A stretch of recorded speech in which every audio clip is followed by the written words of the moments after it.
எல்லோருக்கும் வணக்கம். இன்னைக்கு சாஸ்திரம் சம்பிரதாயமில் நம்ம என்ன பார்க்க போகிறோன்னா, மகாசக்தி தோன்றிய கதையை பற்றி பார்க்க போகிறோம்.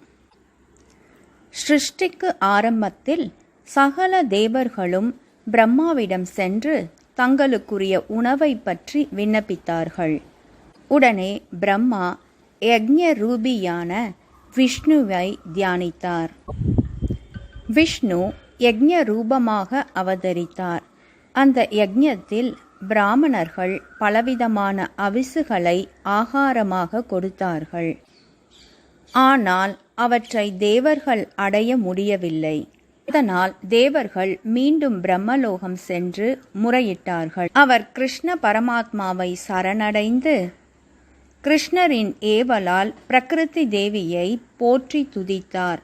அதன் விளைவாக பிரகிருதி தேவி தனது ஒரு கலையினால் சர்வ சக்தி ரூபமாகவும் அதி அழகாகவும் கருத்த நிறமுடையவளாகவும் புன்னகை முகத்தினளாகவும் ஸ்வாகா தேவியாக தோன்றி பிரம்மனை நோக்கி என்ன வேண்டும் என்றாள். அதற்கு பிரம்மா, தேவியே, அக்னிக்கு எரிக்கும் சக்தி இல்லாததால் நீயே அவனுக்கு கொளுத்தும் சக்தியாக வேண்டும். ஸ்வாகா என்று உன் நாமத்தை உச்சரித்து தேவர்களுக்கு ஹோமம் செய்வார்களாயின் அவ்வவிசுகளை தேவர்கள் அடைந்து ஆனந்தப்படும்படி அருள் புரிய வேண்டும். அக்னிக்கு சம்பத்தாகவும் கிரகலக்ஷ்மியாகவும் இருக்கும் உன்னை தேவரும் மனிதரும் வழிபடுவார்கள் என்றார்.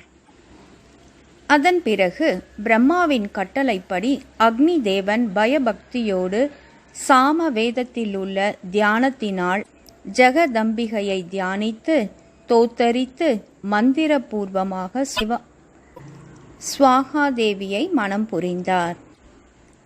மகரிஷிகளும் தவ முனிவர்களும் அந்தணர்களும் சத்திரியர்களும் ஸ்வாகா என்பதை இறுதியில் கொண்ட மந்திரத்தை உச்சரித்து அவர் அவிர்தானம் செய்தார்கள். அதனால் தேவர்கள் அவிசை அடைந்தார்கள். ஸ்வாகா என்பதோடு கூடிய மந்திரத்தை எவன் உச்சரிக்கிறானோ அவனுக்கு சகல சித்திகளும் உண்டாகும். ஸ்வாகா என்பது இல்லாத மந்திரமானது வேதமில்லாத பிராமணனைப் போலவும் விஷமில்லாத சர்ப்பத்தை போலவும் பதிசேவை இல்லாத பத்தினி போலவும் வித்தையில்லா மனிதனைப் போலவும் பல கிளைகள் இல்லாத வீண் மரத்தைப் போலவும் நித்திக்கப்படுவதோடு ஹோம பலனும் உண்டாகாது. எந்த யாக ஹோமத்தை ஆரம்பித்தாலும் துவங்கும் சமயத்தில் குடத்தில் ஸ்வாகா தேவியை பூஜித்து யாகம் செய்தால்தான் பலன் உண்டாகும். மந்திரத்திற்கு அங்கமாயும் மந்திர சித்தி ஸ்வரூபியாகவும் சித்தியாயும் கர்மபலத்தை தருபவளாயும் அந்த ஸ்வாகா தேவியை தியானித்து மூல மந்திரத்தினால் பாத்தியம் முதலானவற்றை கொடுத்து பூஜிப்பவன் எல்லா பலன்களையும் அடைய பெறுவான். இது உறுதி.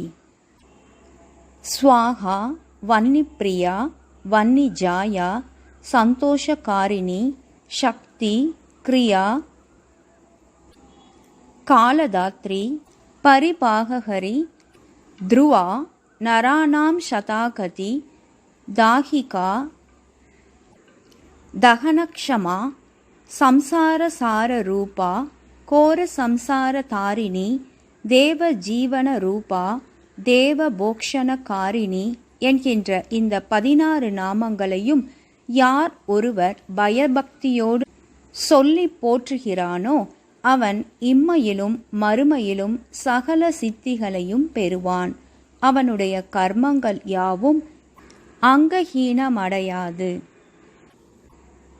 புத்திரன் இல்லாத குறையுடையவன் புத்திரனையும் பத்தினி இல்லாத குறையுடையவன் மங்கையையும் அடையப் பெறுவான் என்று தேவி மகாத்மியம் கூறுகிறது. நன்றி, வணக்கம். எல்லோருக்கும் வணக்கம்.